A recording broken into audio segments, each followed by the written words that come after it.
Hola, bienvenidos todos y todas para este tema sobre la prestación de ayuda para morir y donación de órganos y tejidos dentro de la materia de trasplante de órganos, tejidos y células del ciclo lectivo de este año con todos vosotros y con la universidad. Agradezco a todos por vuestra amabilidad en escuchar esta presentación.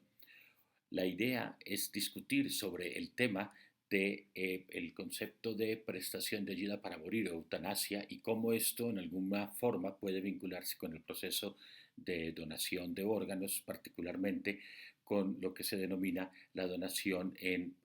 asistolia controlada o después de parada circulatoria. Recordemos que cuando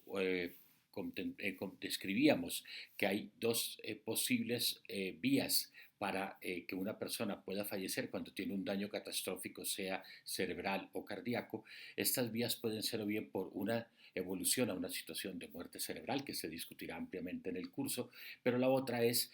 la donación después de parada circulatoria, que puede tener dos modalidades. A aquellas personas que tienen un daño catastrófico cardíaco o un daño cerebral cardíaco, perdón, un daño cerebral muy grave, muy severo, pero que no evoluciona a la situación de muerte cerebral y en quienes se considera la interrupción de toda la terapia de soporte vital y la adecuación del tratamiento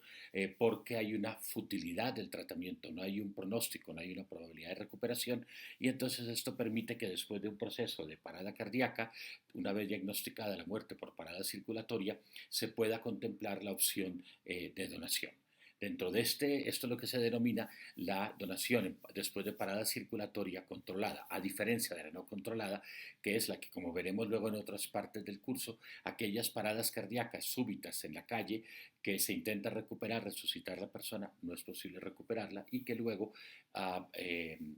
se lleva a un hospital y en forma muy rápida se intenta, después del diagnóstico de parada circulatoria y no posibilidad de recuperación, se intenta después de este diagnóstico de parada circulatoria hacer medidas de soporte de recuperación de los órganos. En este caso nos vamos a centrar dentro del proceso de eutanasia en el concepto de la parada circulatoria controlada, porque es conocida, perfectamente sabido en qué momento sucederá eso. Como veis en esta publicación de Transplant International del año 16, se incluye dentro de la clasificación de los donantes después de parada circulatoria la parada circulatoria controlada de eutanasia, que es el que se denomina el 5, que es la ayuda médica asistida para la parada circulatoria en la UCI o en las unidades de hospitalización o en pacientes que podrían realizar una muerte asistida dentro del concepto de eutanasia también.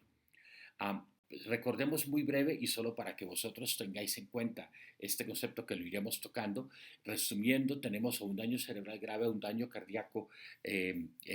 grave, severo, que pueden llevar a que una persona evolucione tras un tratamiento activo a una situación de muerte encefálica a mano izquierda, por muerte declarada según criterios de muerte cerebral. Pero cuando esa persona, a pesar de todo el tratamiento, no evoluciona y no hay mejoría, se plantea por futilidad una adecuación de la terapia de soporte vital, o bien desde el momento mismo del ingreso a urgencias, que se ve que no hay pronóstico y no hay probabilidad de recuperación, se plantea un cuidado intensivo orientado a la donación, no con finalidad terapéutica, sino con finalidad de ver si esta persona quería ser donante, que no tiene probabilidad de recuperación, se les plantea denos un tiempo para ver la evolución, a ver si llega o a muerte cerebral, o bien, si no hay mejora, se haría la adecuación de la terapia de soporte vital. Y ambas situaciones llevarían a lo que se denomina la muerte declarada según criterios de parada circulatoria o tipo 3, que es de la parada circulatoria controlada. Y veis cómo aquí al lado en naranja aparece la eutanasia, porque es la petición de una persona para la solicitud de ayuda a morir que se hace a través de un mecanismo de parada circulatoria y que luego se puede integrar dentro del proceso de eutanasia la posibilidad de que si esta persona quería ser donante pueda en ese momento de final de vida plantearse la donación. Veis que yo quiero mostraros un poco unas cifras en lo que es en la región de Cataluña, el número de donantes fallecidos según el tipo de donante y el centro. Veis como en la parte superior están los hospitales que trasplantamos en la ciudad y veis como el 66% de los donantes se generan allí, el 34% en los otros hospitales no trasplantadores, que es una cifra muy importante de generación. Y veis como las columnas oscuras se refieren a las muertes por parada circulatoria y las claras a las muertes por muerte cerebral, lo que quiere decir que la actividad de muerte por parada circulatoria ha ido creciendo muchísimo en nuestro medio, en España, particularmente en Cataluña, y ya supera mucho más la probabilidad de donación en muerte cerebral.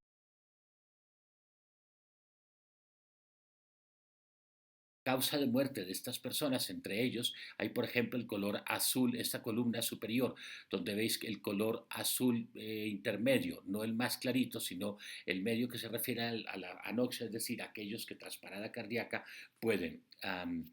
plantearse la posibilidad de que no llegan a muerte encefálica por anoxia encefálica, pero se plantea la limitación y llegan a parada circulatoria y pueden ser donantes. Y veis como la mayoría de los donantes son personas que tienen más de 60 años en Cataluña. Y esto sucede tanto en donación en parada circulatoria como en donación en muerte cerebral.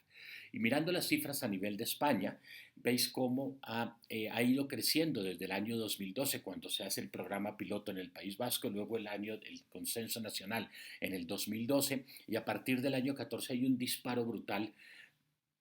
de la donación en la sistolia controlada en España. Y veis que desde el año 21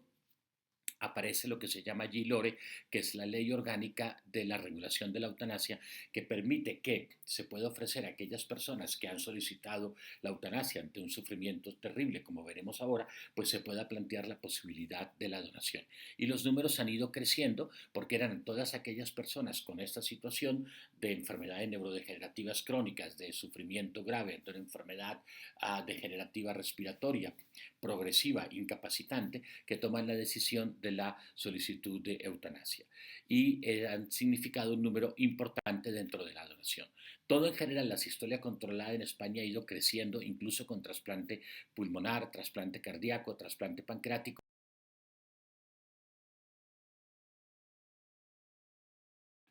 Y la comparativa de trasplantes, pues entre, este es el número según los hospitales, pero veis cómo todos los hospitales hacemos donación para dar respuesta a los pacientes en lista de espera, que en Cataluña superan a los 1.500 pacientes y a nivel de España unos 5.500. Pero entremos con detalle al concepto de eutanasia y donación. Esta es una presentación que me he permitido utilizar, que la ha preparado la doctora Nuria Masnou, coordinadora de trasplantes del Josep Trueta en Girona, excelente amiga intensivista que ha trabajado con la Comisión de Garantía de la Eutanasia en Cataluña y en España en la implementación del programa de donación tras eutanasia. Y en las consideraciones previas entendemos que la eutanasia y la adecuación de la terapia de soporte vital van en cierta forma vinculados, porque esto es una decisión médica que se hace adecuación del esfuerzo terapéutico y sedación paliativa ante situaciones de futilidad, pero aquí estamos en la eutanasia en una decisión del paciente que o bien decide una acción o tomar acciones con la finalidad de provocar la muerte porque se debe respetar el derecho a la vida, el derecho a la libertad de pensamiento y el derecho a disponer de la vida, y por eso surgen estos dos conceptos. Eutanasia cuando una persona competente, con problemas de salud irreversibles y con un sufrimiento que experimenta como inaceptable, hace una petición expresa y reiterada de ayuda a morir y un profesional sanitario colabora en esto. A diferencia del suicidio asistido en que la misma persona competente con las mismas circunstancias, pero el profesional sanitario le proporciona los medios para que la persona se inyecte la medicación y hace lo que se denomina el suicidio asistido, en que haya un acompañamiento en esa situación. Este marco normativo aparece en el año 21, que ya estaba aprobado previamente en otros 7 países, como eran Canadá, Colombia, Países Bajos, Bélgica, Luxemburgo, Nueva Zelanda, y aparece España, y hay cierta diferencia en relación a otros países porque es muy garantista, con una gran vertiente administrativa y de gestión, en donde veréis una serie de etapas en el proceso en que se quiere ayudar a morir a las personas que tienen un sufrimiento severo ante situaciones degenerativas catastróficas que evolucionarán y que no van a recuperar, y que se ha planteado como la colaboración de los equipos médicos para dar este apoyo. El procedimiento es un modelo asistencial centrado en la persona, en que el paciente escoge el entorno, escoge el profesional que quiere que colabore y escoge el tipo de prestación que se le debe ofrecer. Plantea en una primera solicitud al médico responsable, generalmente es el médico de cabecera, entra en un proceso deliberativo en donde después de 15 días de reflexión el paciente puede volver a plantearlo y necesita volver a plantear esa segunda solicitud. Hay ambos documentos que tienen que tener un consentimiento informado con informe del médico responsable que lleva y conoce al paciente, y que solicita una verificación de este proceso en unos 10 días a un médico consultor, que generalmente es un experto en la patología del paciente que lleva la solicitud de la eutanasia. Y luego todos estos dos informes del médico responsable y consultor se presentan ante una comisión de garantía y evaluación, que deben verificar por un profesional médico, uno de derecho de la comisión de garantía y evaluación, y que en conjunto con todos los profesionales que lo componen, dar un dictamen que decide aceptar o no que se preste la ayuda a morir. A partir de ahí, entonces, la aplicación de la prestación de ayuda a morir dependerá o estará a manos del médico y la enfermera responsables que el paciente ha designado, y son quienes tienen que aplicar la medicación y además firmar el certificado de función indicando que la causa de fallecimiento es un procedimiento de eutanasia.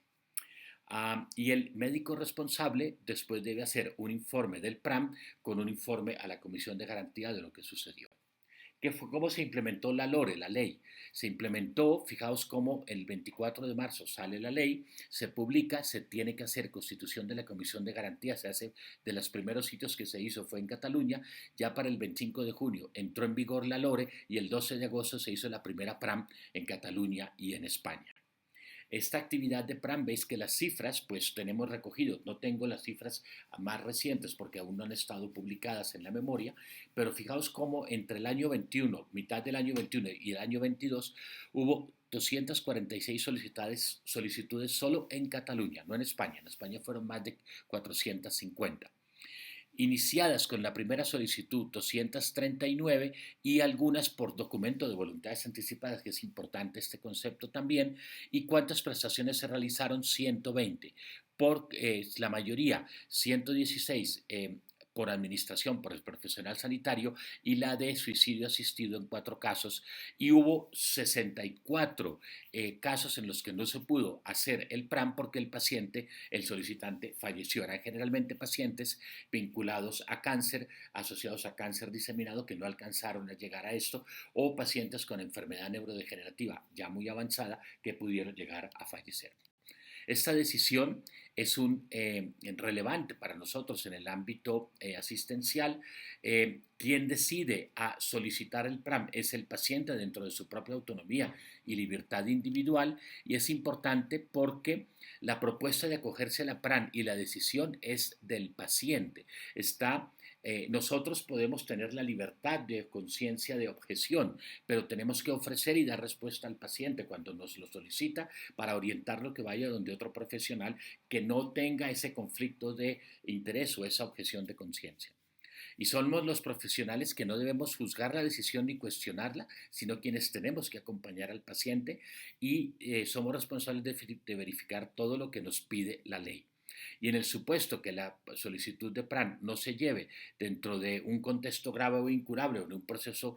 crónico e imposibilitante que genere un sufrimiento físico o psíquico al paciente, nuestra información de las personas a las que se solicita el PRAN es un informe desfavorable, pero que pueda la persona, si lo considera, hacer una reclamación. Como se está hablando y el paciente veis que ha tenido mucho tiempo de reflexionar, de considerar la posibilidad de final de vida, y que ya hablamos en una medicina centrada en la persona y en planificar cuidados al final de la vida y decisiones compartidas, por eso los documentos de voluntades anticipadas y toda esta discusión amplia nos permite poder escoger cómo podemos llegar a morir. Y aquí es donde la LORE permite un punto en donde en este proceso de final de vida, que ya ha habido una discusión muy amplia y extensa con la persona y sabe qué es lo que quiere, perfectamente se puede contemplar y ofrecer dentro de este concepto de valores mayores la opción de ayuda psicológica o social y también plantearle como un aspecto más de final de vida al paciente si contempla o no la voluntad de donación de órganos y tejidos, obviamente respetando su decisión. ¿Y por qué tenemos y podemos preguntarlo? A la gente a veces al personal médico responsable de la PRAM le molesta en cierta forma tener que preguntar esto, pero consideramos nosotros, y así se ha planteado dentro del procedimiento a nivel nacional, que el profesional responsable de la PRAN debe preguntar al paciente si quiere más información al respecto y si tiene alguna decisión tomada e introducir el programa, pues debe facilitar que en conversación con los coordinadores de trasplante de los hospitales y el referente de eutanasia o la propia Organización Catalana de Trasplantes se plantea y se discuta si es viable la donación para que la persona, el médico responsable, lo comente y lo discuta con la persona que está tomando la decisión de la PRAM. No debe incomodarnos introducir este tema en la discusión porque al final es una pregunta y una decisión que tiene que tomar la familia, perdón, que tiene que tomar el paciente. Y por eso pedimos que cuando ya se ha tomado la decisión de PRAN, que es una decisión tomada por el paciente, valorada por la comisión y durante el proceso de aprobación, empezar a discutir la probabilidad de donación para que podamos nosotros como coordinadores ir a hablar con el paciente en persona, conocer por qué quiere hacer la PRAN, discutir sobre el tema, plantearle qué puede ofrecerse de posibilidad de donación y que la persona pueda entender y conocer los tiempos, las dificultades, información de primera mano de cómo se llevaría a cabo y teniendo el perfil del paciente que solicita PRAM, podríamos explicarle que en esencia el paciente oncológico con neoplasia activa sólida solo podría ser donante de tejido corneal, pero todos aquellos pacientes que tienen enfermedades neurodegenerativas avanzadas o respiratorias crónicas avanzadas o pacientes con sufrimiento psiquiátrico, etcétera, pues son personas a las que se les puede ofrecer la posibilidad de ser donante de órganos y muchos de ellos, especialmente en enfermedad neurodegenerativa, Alzheimer o Parkinson avanzados, incapacitantes y debilitantes, pues no podrían ser donantes de tejidos. Y todo esto implica que este procedimiento de la donación de órganos se tiene que hacer en el hospital. Por lo tanto, hemos de explicar a la persona que si fuera solo donación de tejido corneal se puede hacer desde la funeraria o en casa después de que el paciente haya fallecido, y si es donante de órganos siempre porque hay que ir al hospital y luego hay que ir a un quirófano. Y en el hospital no debe ser un factor limitante para esta decisión del PRAN, sino que tenemos que facilitar y adaptar el procedimiento a la persona, un traje a medida a cada paciente, en donde las pruebas complementarias, análisis, serologías y todo lo que veréis luego se hace para evaluar un donante, las adaptamos a las horas y a los tiempos del paciente, a su limitación, tenemos que ir a su casa, facilitar, evaluarlo allí y una vez que entra al hospital, como veis, no voy a entrar en detalles, este es el procedimiento, por ejemplo, en nuestro hospital de actuación ante la eutanasia, y hay una pregunta que es si la persona aún no consideraba la posibilidad de ser donante de órganos y tejidos, y si es así, entramos a participar nosotros y veis cómo esta información relativa a la donación de órganos y tejidos tras eutanasia ya está también aprobada por el Ministerio desde el año 21 con una normativa muy bien establecida de todas las etapas dentro del proceso de la solicitud deliberativa, en donde la participación de los coordinadores de trasplante en todo ese proceso deliberativo permite que podamos ir a hablar con la persona. Y el día de la donación es el mismo día de la prestación, donde generalmente el paciente llega antes al hospital, antes de la hora pactada para el quirófano, y en la planta de hospitalización o en intensivo, según lo que se decida, se terminan de hacer las pruebas necesarias, se colocan las vías que sean necesarios para iniciar, para poder tomar las muestras, y también ese día es muy importante el momento de la despedida que lo define el paciente y su familia antes de trasladarlo a quirófano, dónde quieren estar, si quieren acompañarlo en todo ese momento de final de vida o simplemente que la persona sea sedada en una sala de hospitalización y sale de la habitación sedado como si fuera un proceso quirúrgico del cual ya no regresaría porque se haría el procedimiento de la prestación de ayuda a morir en quirófano. En resumen, es un paciente despierto, es una despedida que es difícil, que no es la donación en la sistolia controlada normal, que es un paciente que tiene una lesión grave, catastrófica, sin posibilidad de recuperación, generalmente ya en coma, en una UCI, en una situación muy diferente, y que pues implica toda un intervencionismo y cirugía, y todo eso hay que explicarlo a la persona y poder ofrecerle un apoyo y una preparación. Esta preparación del paciente, la familia y los profesionales es que tenemos que adaptarnos a sus necesidades, sus límites, su entorno, su despedida, lo que quiere. La despedida en la planta es muy compleja para todos y tenemos que haber ido trabajando por eso en forma conjunta con el paciente, con la familia, con el hospital, con enfermería, con el equipo médico, para que todos demos el mayor soporte posible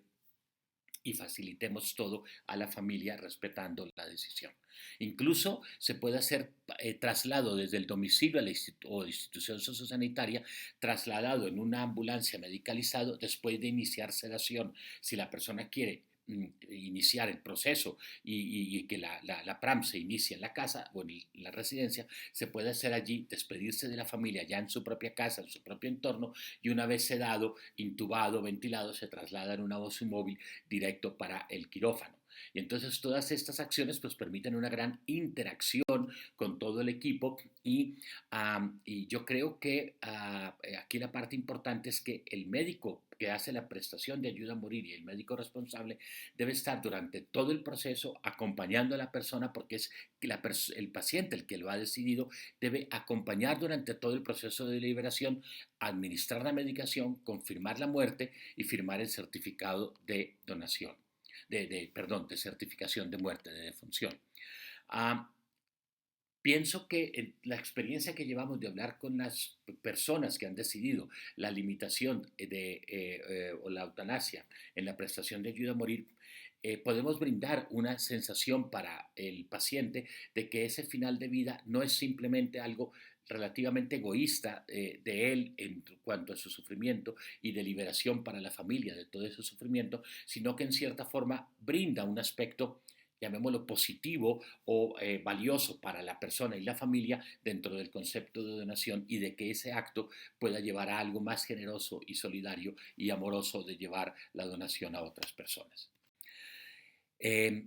A veces la despedida, lo que hablábamos, que eso es lo que se conoce como Organ Donation After Euthanasia from Home, que es lo que se oficializó desde Holanda, que lo hemos ido adaptando y ya en Cataluña se trabaja en este circuito y también se lleva a cabo en otros países. Veis que como la donación después de parada circulatoria implica el concepto de canulación pre o post-mortem, que tenemos que negociar y hablar con la persona y discutir lo que prefiere para poder conectarlo a un sistema de circulación extracorpórea que permita que después de la parada circulatoria, en ese tiempo de mala circulación hasta que hay la parada y luego de la sistolia, podamos ayudar a que los órganos se recuperen después de la parada cardíaca y que no tengan sufrimiento y que tengan una buena función. El diagnóstico de muerte se hace con la determinación de una línea isoeléctrica en un trazado electrocardiográfico continuo o por ausencia de flujo sanguíneo en la monitorización invasiva de la presión arterial o de flujo aórtico en un ecocardiograma que se puede hacer en esta persona. Y entonces aquí hay un punto, aparece un punto muy importante que es el concepto de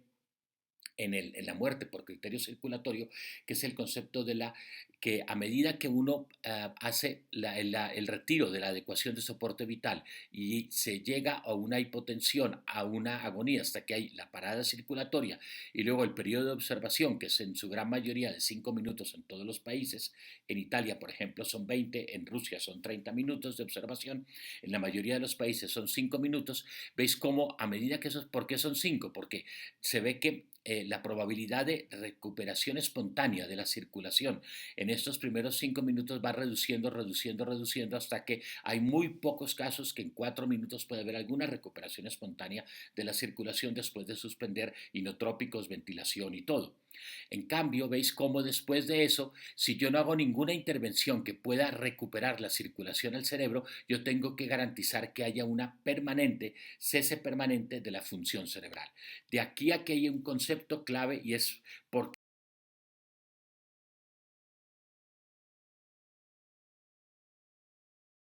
de aquí que tengamos que tener siempre una monitorización con una vía radial izquierda porque va conectada como primera rama del arco aórtico, que si volvemos a ver flujo circulatorio a nivel radial, sugiere que el balón que hemos puesto o el clamp no es adecuado y está favoreciendo la reperfusión cerebral. Lo mismo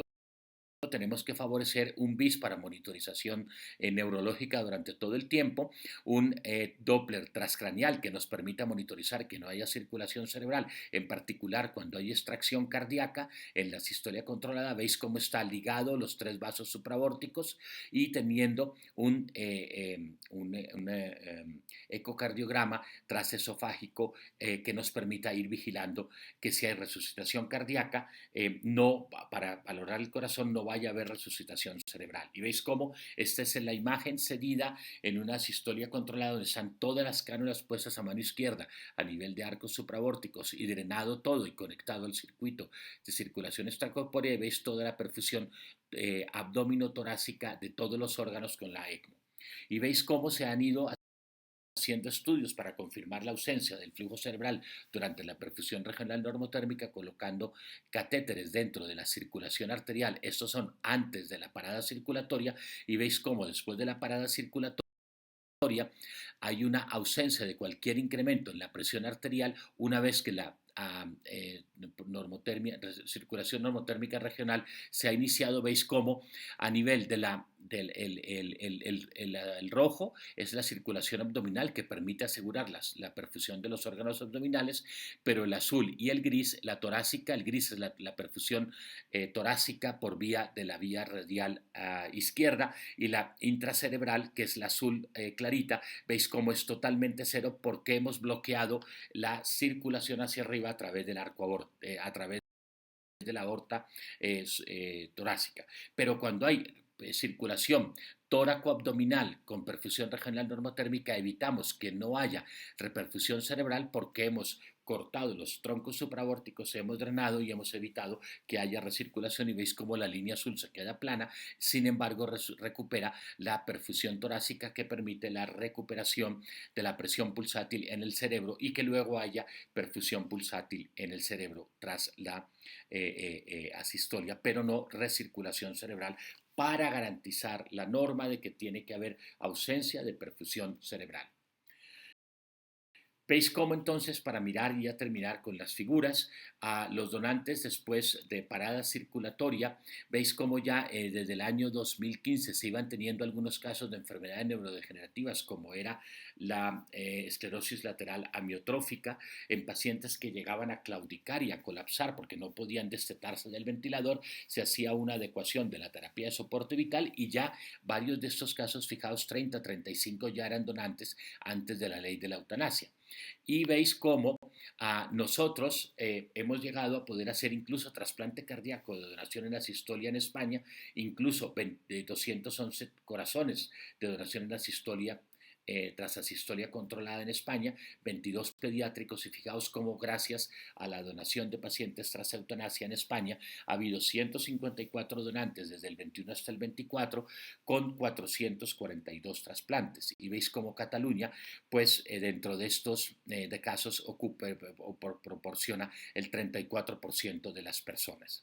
El 34 personas que han donado sus órganos después de una PRAM en Cataluña, que es un número importante. Pero todo este proceso, que aquí parece relativamente sencillo, es tremendamente complejo y angustiante para los profesionales responsables a los que el paciente solicita la eutanasia, porque nunca nos han enseñado ni hemos confrontado en la medicina el proceso de ayuda a morir y hacer algo proactivo para que eso suceda ante una petición de un paciente que sea aprobada esa eutanasia. Y veis cómo hay una tensión en la práctica clínica con sufrimiento en los pacientes y con sufrimiento. El paciente ya ha sufrido, decide acabar, pero empieza el sufrimiento en la persona como médico responsable, porque en muchos casos la persona se siente muy triste, muy solo, porque no estamos acostumbrados, educados y formados para esto. Y veis cómo los profesionales que lo han hecho, pues en algún momento desde la lejanía han visto las cosas, empiezan a hablar de esto, nadie le gusta hablar de la muerte, todos los otros compañeros no están dando cierto apoyo y colaboración, y por eso es importante que aprendamos a hablar y conversar de esto y darnos brindarnos apoyo entre todos los profesionales que participamos en este tema, porque es desgastante. A la vez es muy enriquecedor hablar con una persona que plantea la eutanasia, enriquecedor en el sentido de entender ante esas decisiones tan graves y complejas de final de vida, pues el que sean capaces de contemplar ese aspecto de la donación como algo independiente de la eutanasia, nunca solicitan la eutanasia para ser donantes, sino es por su sufrimiento y que al final dentro de esa decisión puedan plantear la donación. Y esto pues sucede en varios países europeos. Veis cómo se han hecho cerca de 17.000 eutanasias. Esos son datos hasta el año 2020. Todavía España no había entrado aquí, pero veis cómo la mayoría son casos oncológicos, otros son neurológicos, y veis cómo están las cifras que desde el año 21 ha habido 69 donaciones post eutanasia, incluyendo los que empezaron en España, y esto pues se ha ido aumentando estos casos en toda Europa. Y en Canadá también que sucede esta posibilidad. Hay algunas referencias bibliográficas que os dejo aquí, y para ya finalizar recordemos que esto implica por lo tanto un programa multi e interdisciplinar, particularmente con la colaboración de los CAPs de primaria, que son la mayoría de médicos responsables a quienes el paciente acude a solicitar la eutanasia, los pacientes que vienen de neurología, de enfermedades respiratorias crónicas, los pacientes que vienen de neurología, de respiratorio, que son los que solicitan la eutanasia, o de psiquiatría, y en conjunto con la Comisión de Garantía, la Unidad de Atención a la Comunidad, Coordinación de Trasplantes, Enfermería, la OCAT, los hospitales trasplantadores, todos brindamos apoyo para que este proceso pueda darse. En resumen, el PRAN es una fuente de nuevos donantes con resultados muy similares a la sistolia tipo 3 y a la muerte encefálica. Se debe promover una participación más activa de los médicos responsables y los especialistas involucrados, junto con el médico de primaria, los médicos de primaria, para aumentar su potencialidad, y revisar y publicar resultados de PRAN y trasplantes con el uso de la perfusión regional normotérmica, incluso la posibilidad de PRAN que inicie en casa, y también aumentar la posibilidad de donantes solo de tejidos en PRAN, particularmente en los casos oncológicos. Yo quiero agradeceros vuestra atención. Quedo pendiente para el momento en que tengamos la discusión abierta, pues poder plantear preguntas, inquietudes, dudas, y poderlas resolver. Como veis, las torres humanas, yo siempre termino con esta figura aquí en Cataluña, porque representan la simbología de todo el equipo que debe trabajar para que la donación y el trasplante se lleven a cabo. Muchísimas gracias y quedamos en contacto. Gracias.